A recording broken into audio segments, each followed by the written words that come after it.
मौजूद हैं। ये वो यादगार है जिसका इफ्तिताह अभी हुआ 13 और 14 अगस्त की दरमियानी रात को, और पाकिस्तान की जो मार्के हक में फ़तह थी उसके हवाले से इस यादगार की तामीर हुई। बहरहाल लेकिन जो बात हमारे अभी हम कर रहे हैं वो उसके बाद के सफ़र की है कि पाकिस्तान की जो अस्करी प्रोफ़ाइल थी, सिफाती प्रोफ़ाइल थी, वो किस तरह से तब्दील हुई। और ये भी हमने हालिया दिनों में जो मक्का डिक्लेरेशन तक का सफ़र देखा है, इसके असरात जो है वो क्या हो सकते हैं और आगे पाकिस्तान के लिए जो है वो क्या चैलेंजेस हैं। मैं जनरल समरी सालिक साहब, ब्रेक पर जाने से पहले जो ये दो चीज़ों का मिलाप हम देख रहे हैं, मिलिट्री और आपकी डिप्लोमेसी का, ऐसा लगता है कि सिक्योरिटी इस वक्त जो है वो सबसे बड़ा कंसर्न जो है वो बना हुआ है। और पाकिस्तान की जो फ़ौज है या पाकिस्तान बहैसियत मुल्क जो है वो अभी इस पोजीशन में है कि ना सिर्फ अपना भी दिफा हम कर सकते हैं, बल्कि दुनिया में अगर किसी और जगह जो है वो कोशिश करनी पड़े अमन के लिए तो वो भी हम कर सकते हैं। किसी और जो अलाइंसेज हैं, सिक्योरिटी अलाइंसेज, उसका भी जो है वो हम हिस्सा बन रहे हैं। यहाँ से अब आगे जो है वो क्या देखते हैं, ये जो ख़ास तौर पर जो रीजनल हालात हैं वो क्या रुख इख्तियार कर सकते हैं, रहमान, ख़ास तौर पर सिर्फ ये एक ईरान अमेरिका के दरमियान जो सूरत हाल है उसके बाद। पाकिस्तान जो है इसको मैं इस वक्त इक्वेट करता हूँ like a coconut, very hard from outside and very soft from inside. हमारी जो की वल्नरेबिलिटीज़ हैं वो अभी भी एग्जिस्ट कर रही हैं।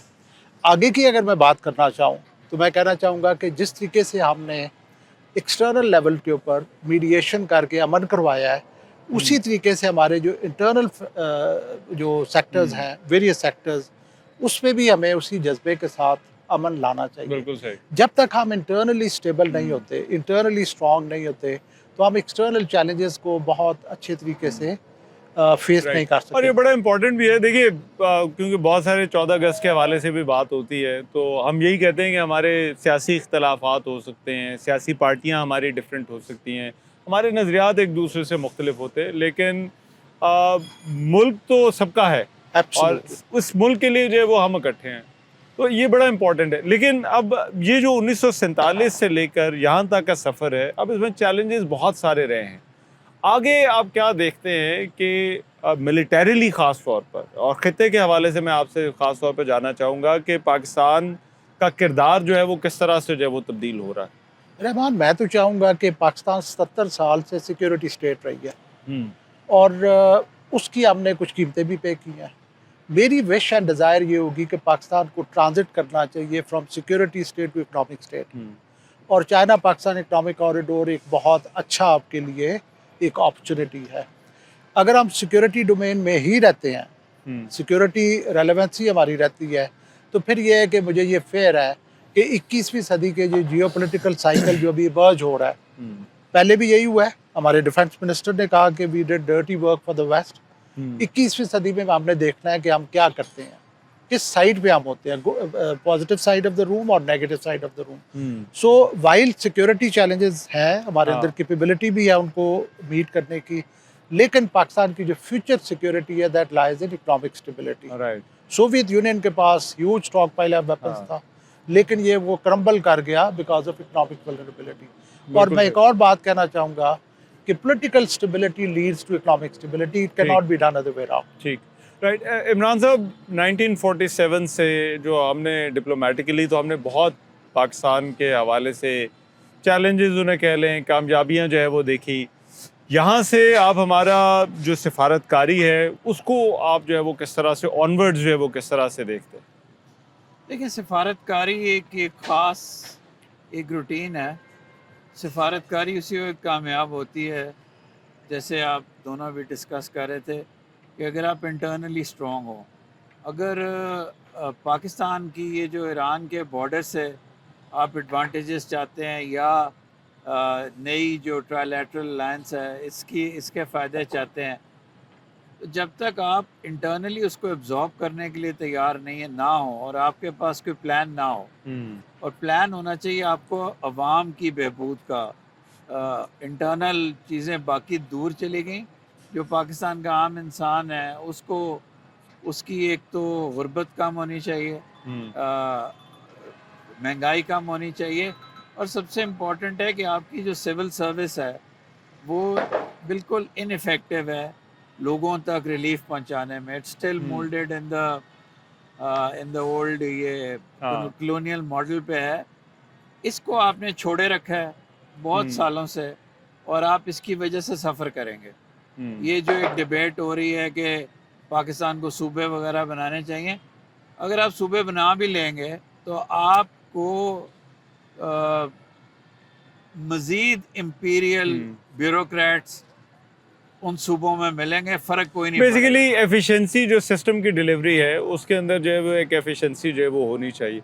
लेकिन यहाँ तक तो हम ज़रूर कह सकते हैं कि जो ब्रांड पाकिस्तान है उसके अंदर कुछ चेंज आई है, लेकिन और भी बहुत सारी जो है वो अभी बेहतरी की हमें तवक्को और हमें जो कोशिश जो है वो ज़रूर करनी चाहिए. बिल्कुल, लेकिन की जो है ना, सारी की जो है वो इंटरनल रिफॉर्म में है. अच्छा. तो अभी हमें अल्लाह ने बहुत बड़ा एक होता है ना एक रोज़ी मोमेंट दी है जिसमें हम 1-2 साल इंटरनल रिफॉर्म पे लगा सकते हैं, क्योंकि हम एक्सटर्नली इंशाल्लाह हमारा बैलेंस ऑफ पेमेंट्स और fiscal deficit will be handled due to our achievements abroad. इसके दौरान आपको इंटरनल रिफॉर्म करनी चाहिए, डिफ़िकल्ट रिफॉर्म करनी चाहिए और इसमें सिविल और मिलिट्री जो लीडरशिप है आपकी, उनको इकट्ठे होकर करनी चाहिए, एक दूसरे को नहीं दे सकते. ये बड़ा इम्पोर्टेंट है. जनरल साहब, आप किस तरह से देखते हैं हमारे 79 ईयर्स तो हमने जो है वो मुकम्मल कर लिए हैं और 20 सालों में 21 सालों में जो है वो हमारे 100 साल पूरे हो जाएंगे मुल्क को बने हुए. Where do you see Pakistan 100 साल, जब पाकिस्तान अगर अपनी सेंचुरी जो है वो पूरी करता है? देखिए, अल्हम्दुलिल्लाह मैं अगर कहूँ तो सक्सेसेस भी रही हैं, चैलेंजेस भी रहे हैं, और ये होगा in case of any nation, any individual भी यही कुछ होता है. लेकिन मैं पाकिस्तान को उस जगह पे नहीं देख रहा जिस पे से होना चाहिए था. उसकी वजह बिकॉज हम इंटरनली बहुत बहुत हमारे अंदर डिविजन्स हैं, बहुत वल्नरेबिलिटीज़ हैं, और उसकी बेसिक वजह अगर मैं कहूँ तो वो ये है कि हमने जो 2 जियोपॉलिटिकल साइकिल्स में एक इन अ वे नेगेटिव रोल प्ले किया. एक 79 ऑनवर्ड्स, मैं ये बरमला कहना चाहूँगा कि 78 ऑनवर्ड्स चाइना की ट्रेजेक्ट्री अपवर्ड गई, हमारी 79 ऑनवर्ड ट्रेजेक्ट्री नीचे गई. जब प्रोलॉन्ग कॉन्फ्लिक्ट रहता है किसी भी सोसाइटी में तो वो आपको मल्टीपल डायमेंशन पे इम्पैक्ट करता है. सबसे सीरियस जो डायमेंशन है that is national character. Right. हम 40 साल 50 साल पहले हमारा नेशनल कैरेक्टर नहीं था जो आज है.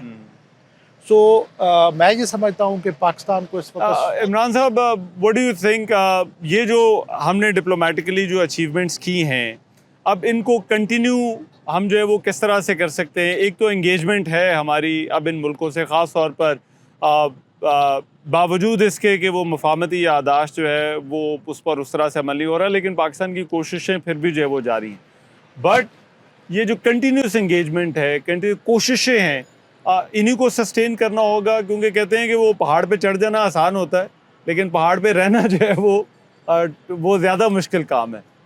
जी बिल्कुल, ज़्यादा मुश्किल है पहाड़ पे रहना. देखें, ये जो मेका अलायंस है ना, ये एक्सपैंड होगी और एक्सपैंड इसलिए होगी कि ये नहीं, अगर सिर्फ स्ट्रक्चरली इसको कामयाब करना होता ट्राइलैटरल अलायंस को, तो पाकिस्तान भी इसको एक्सपैंड करने के हक में ना होता. लेकिन मसला ये है कि हम जितने गैप्स आने हैं ना मिडल ईस्ट में, हम उसको ऑक्यूपाई करना चाहते हैं वैक्यूम को.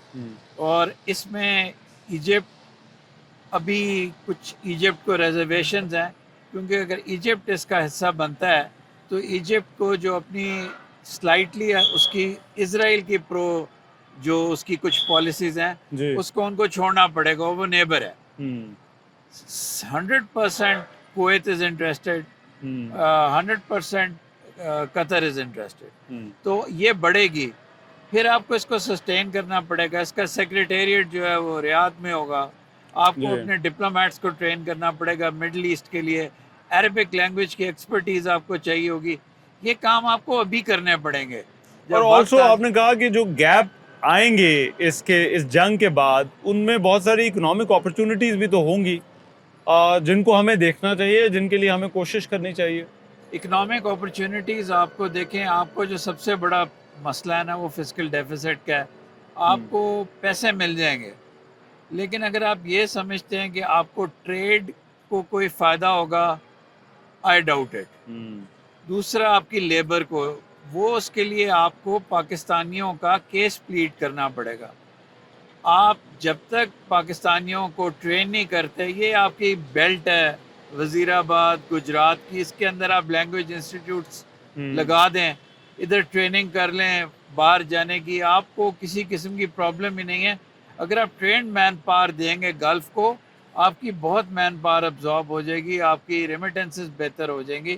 ट्रेड के लिए आपको ट्रेड सरप्लस चाहिए, ट्रेड के लिए आपको इंटीग्रेशन चाहिए, उसके लिए फिर आपको मेहनत करनी पड़ेगी। जनरल साहब, इकोनॉमिक डिविडेंड जो हैं वो ज़ाहिर बात है इस तरह की कोशिशों के कहीं ना कहीं अपॉर्चुनिटीज़ तो आपको लगता है इस जंग के बाद जो है वो होंगी, और हमें we should be ready for that. Rahman, हमें देखना ये है कि हम जेन्युइन मनी ले रहे हैं या इजी मनी ले रहे हैं। मैं एक यहाँ पे ऑथर को कोट करना चाहूँगा, हु सेड कि Middle East is suffering from resource curse, Pakistan is suffering from strategic curse. कि मिडिल ईस्ट के पास रिसोर्सेज इतने हैं, they lack motivation to work hard. Pakistan के बारे में वो ये कहता है कि पाकिस्तान के पास स्ट्रेटेजिक लोकेशन ऐसी है, every now and then they get easy money.